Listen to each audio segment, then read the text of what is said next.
Existe um livro que ninguém consegue ler. Ele existe há pelo menos 600 anos. Tem 246 páginas. Contém texto, ilustrações botânicas, diagramas astronômicos, figuras humanas e esquemas que ninguém sabe classificar. Nenhuma pessoa viva sabe o que ele diz. Nenhuma pessoa morta deixou registros de que sabia. O manuscrito se chama Voynich. O nome vem de Wilfrid Voynich, o comerciante de livros raros que o adquiriu em 1912. Ele comprou o livro de um colégio jesuíta em Frascati, na Itália. O colégio estava vendendo parte de sua biblioteca para levantar fundos. Voynich reconheceu imediatamente que havia encontrado algo diferente. A escrita era completamente desconhecida. As ilustrações eram como nada que ele havia visto antes. Ele passou os anos seguintes tentando descobrir o que havia comprado. Não conseguiu. Hoje o manuscrito está na Biblioteca Beinecke de Livros Raros da Universidade Yale. Qualquer pesquisador pode solicitar acesso para estudá-lo. Muitos já o fizeram. Nenhum chegou a uma conclusão definitiva. A primeira pergunta que qualquer pesquisador faz é sobre a data. Em 2009, o pergaminho foi datado por carbono 14. O resultado indicou que o pergaminho foi produzido entre 1404 e 1438. Isso coloca o manuscrito no início do século XV. A era dos grandes descobrimentos estava começando. Gutenberg ainda não havia inventado a prensa. Cada livro era copiado à mão. Cada página era produzida com semanas de trabalho. Alguém, em algum lugar da Europa do século XV, dedicou meses ou anos para criar este manuscrito. E ninguém sabe quem foi essa pessoa. A segunda pergunta é sobre a escrita em si.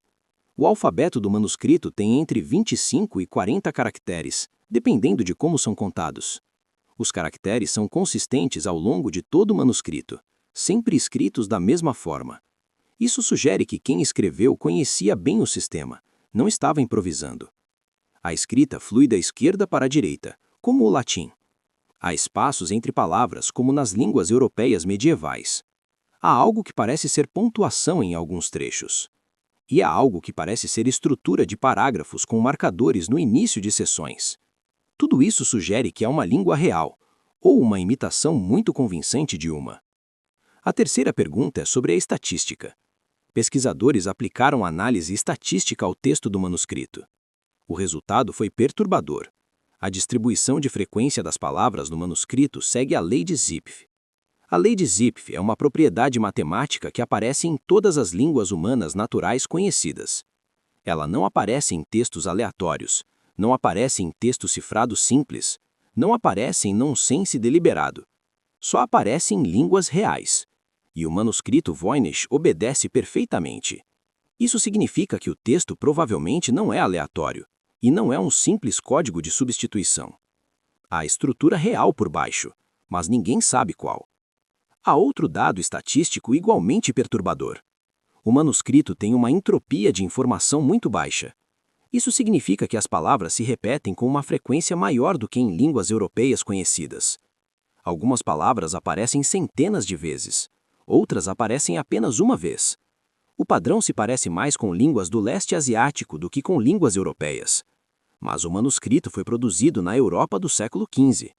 Essa contradição nunca foi resolvida. As ilustrações botânicas são a seção mais estudada do manuscrito. O manuscrito contém aproximadamente 113 plantas diferentes. Botânicos de todo o mundo já tentaram identificar essas plantas. Algumas parecem vagamente familiares, como se fossem parentes distantes de plantas conhecidas. Mas nenhuma corresponde exatamente a nenhuma planta conhecida na Terra. As raízes são humanas em alguns casos, com formas que lembram corpos. As flores têm geometrias que não existem na natureza.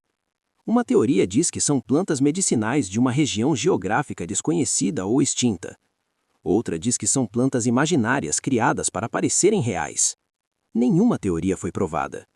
A seção astronômica é igualmente desconcertante. Contém diagramas que parecem ser do zodíaco, mas com diferenças que nenhum astrônomo consegue explicar completamente.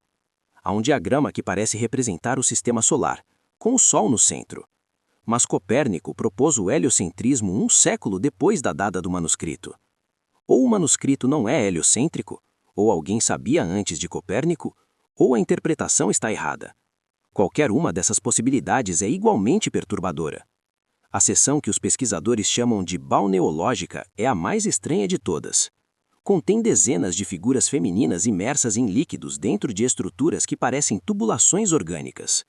As figuras são todas semelhantes: corpos arredondados, cabelos ondulados, expressões neutras. Os líquidos são verdes, azuis e marrons. As estruturas ao redor parecem ser parte orgânica, parte arquitetônica. Ninguém sabe o que essa seção representa. Pode ser medicina, pode ser alquimia, pode ser cosmologia, pode ser algo sem nome. Em 1944, um grupo de criptógrafos americanos recebeu uma cópia do manuscrito para análise.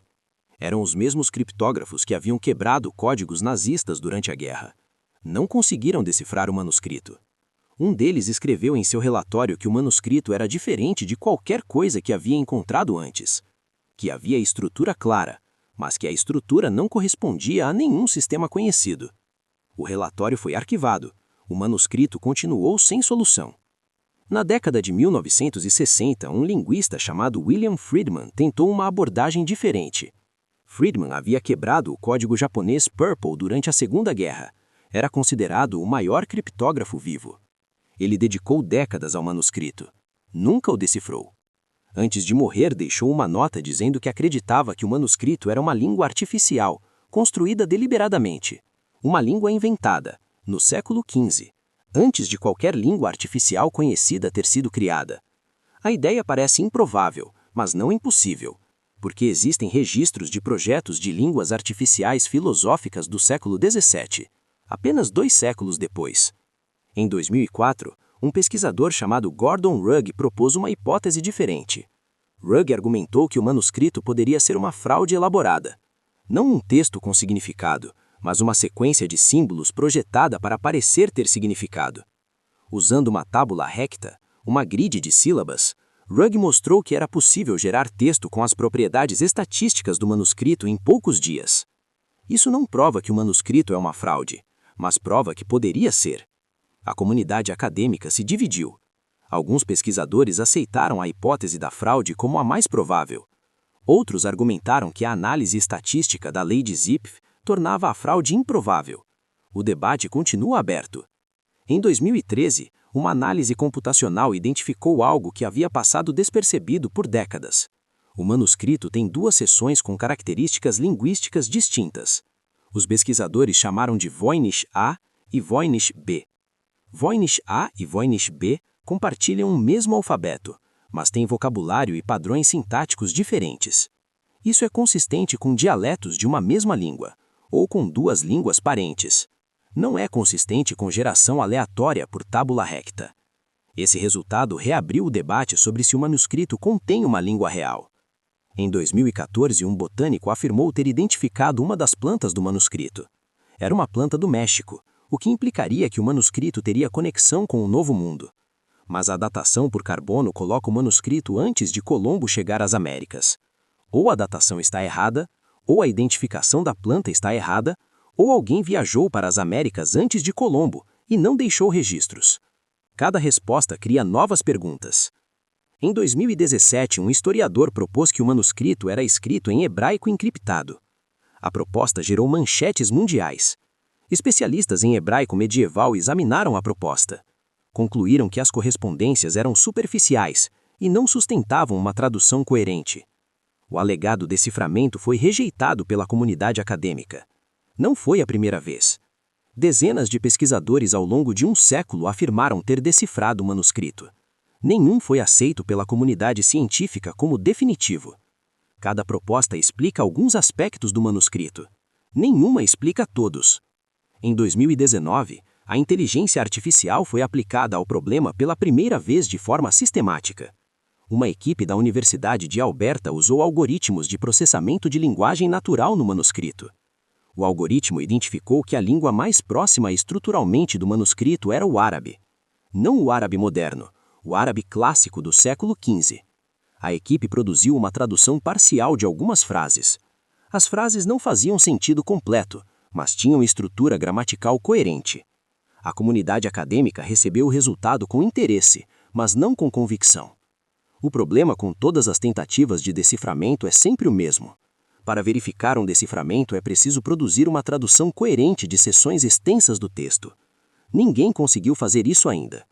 Em 2023, modelos de linguagem de inteligência artificial foram aplicados ao manuscrito em maior escala. Usaram modelos treinados em centenas de línguas vivas e extintas.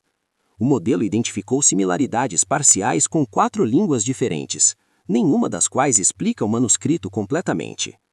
O modelo concluiu que o manuscrito é mais provável que uma língua real do que um texto gerado artificialmente, com 83% de confiança. 17% de incerteza em 600 anos de mistério. Existe algo que nenhuma análise estatística ou computacional pode responder. Por que alguém criaria este objeto? Se é uma língua real, por que registrá-la num sistema que nenhuma outra pessoa conhecida usou? Se é um código, por que alguém criaria este objeto? Se é uma língua real, por que registrá-la num sistema que nenhuma outra pessoa conhecida usou? Se é um código, por que criar um código tão complexo para um único livro? Se é uma fraude, quem teria criado uma fraude tão elaborada no século XV e para quem?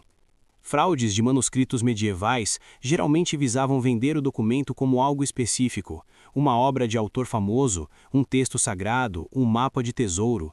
O manuscrito Voynich não finge ser nada identificável. Não tem título, não tem assinatura, não tem data visível, não tem nenhuma indicação de autoria ou propósito. É um objeto sem contexto declarado que chegou até nós através de 600 anos. Há pesquisadores que passaram décadas de suas vidas neste problema, que começaram jovens e chegaram à velhice sem uma resposta, que publicaram dezenas de artigos, cada um explorando um ângulo diferente do mesmo problema insolúvel, e que continuam. Existe uma última coisa sobre o manuscrito que merece atenção. Ele é fisicamente belo. As ilustrações são delicadas, detalhadas, cuidadosas. A escrita é fluente e uniforme, a caligrafia de alguém que dominava completamente o que estava fazendo. Cada página parece ter sido feita com intenção e cuidado. Isso é difícil de reconciliar com a ideia de nonsense ou fraude. Pessoas que criam nonsense raramente dedicam esse nível de cuidado ao processo. O manuscrito parece o trabalho de alguém que acreditava no que estava registrando, que sentia que o conteúdo merecia ser preservado, que talvez acreditasse que alguém no futuro seria capaz de lê-lo. Essa pessoa morreu há mais de 500 anos. O livro permanece. E o que ele diz, se é que diz alguma coisa, ainda não sabemos.